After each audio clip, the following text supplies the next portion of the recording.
मित्रांनो, पार्टी करायची आहे तर मग चला ना, सोलापूर बरोबरच विजापुरात प्रसिद्ध असलेल्या चाचा मच्छी ढाब्यावर. चाचा मच्छी ढाबा, विजापूर रोड, टाकळी, सोलापूर. संपर्क 9765 066 495.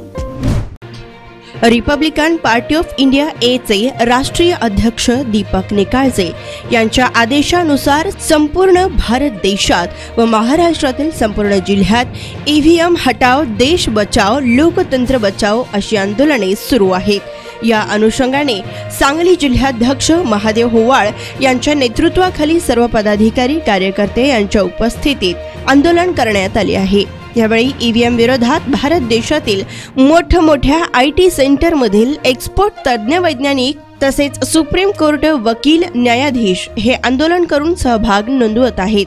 दरम्यान ईव्हीएम मशीन मध्ये गडबड आणि हॅक करता येऊ शकते हे संपूर्ण देशवासियांच्या लक्षात आल्याने ईव्हीएमच्या विरोधात जनमानसांमध्ये असंतोष निर्माण झाला आहे. त्याचबरोबर जगभरातील अमेरिका, चीन, इंग्लंड, जपान, फ्रान्स अशा अनेक प्रगत देशांनी ईव्हीएम इलेक्ट्रॉनिक मशीनचा मतदानासाठी करण्यात येणारा वापर बंद केलाय.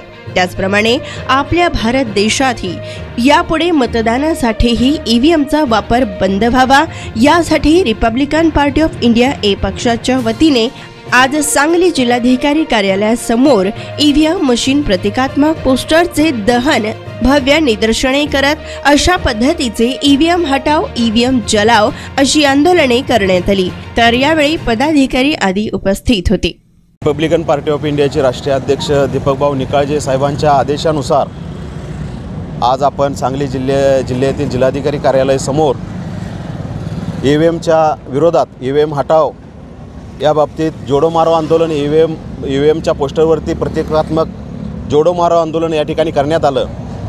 ईव्हीएमच्या बाबतीत लोकांच्या मनामध्ये गडबड आणि हॅक करता येतं हे लोकांच्या लक्षात आल्यामुळं ईव्हीएमच्या विरोधात असंतोष निर्माण झाला आहे आणि ईव्हीएमवरती लोकांच्या मनामध्ये शंका निर्माण झालेली आहे आणि देशभरामध्ये याच्या विरोधात आंदोलनं सुरू आहेत.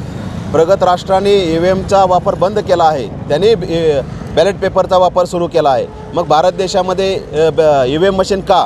तर ईव्हीएमचा वापर बंद झाला पाहिजे. या ईव्हीएममुळं लोकशाही धोक्यात आले आहे, संविधान धोक्यात आले आहे हे लोकांच्या लक्षात आलं आहे. लोकांना योग्य पद्धतीने न्याय मिळत नाही, कारण ईव्हीएमच्या बाबतीत काही उमेदवारांच्या बाबतीत असं घडलं आहे की त्यांनी स्वतःचं मत त्यांना ईव्हीएमच्या मशीनमधून त्यांना मिळालेलं नाही. हे उदाहरण समोर आलेले आहेत आणि यामुळं आमचे राष्ट्रीय अध्यक्ष दीपकभाऊ निकाळजे यांनी देशभराबरोबर महाराष्ट्रातील सर्व जिल्ह्यामध्ये तालुक्यामध्ये आंदोलनं सुरू केलेले आहेत. त्या अनुषंगानं आम्ही गेले 27 फेब्रुवारीपासून प्रत्येक तालुक्यामध्ये ईव्हीएम हटाओ ईव्हीएम जलाओ असे आंदोलन केलेले आहेत. आणि आज सांगली जिल्हाधिकारी कार्यालयासमोर ईव्हीएमच्या प्रतिकात्मक पोस्टरवरती जोडो मारो आंदोलन केलेलं आहे आणि प्रखरपणे आम्ही या ईव्हीएमला विरोध केला आहे. भविष्यामध्ये सरकारने याचा विचार करावा आणि ईव्हीएमचा वापर थांबवावा आणि बॅलेट पेपरवरती मतदान घ्यावं आणि लोकशाही वाचवावी एवढंच या ठिकाणी सांगतो आणि थांबतो. जय भीम, जय भारत.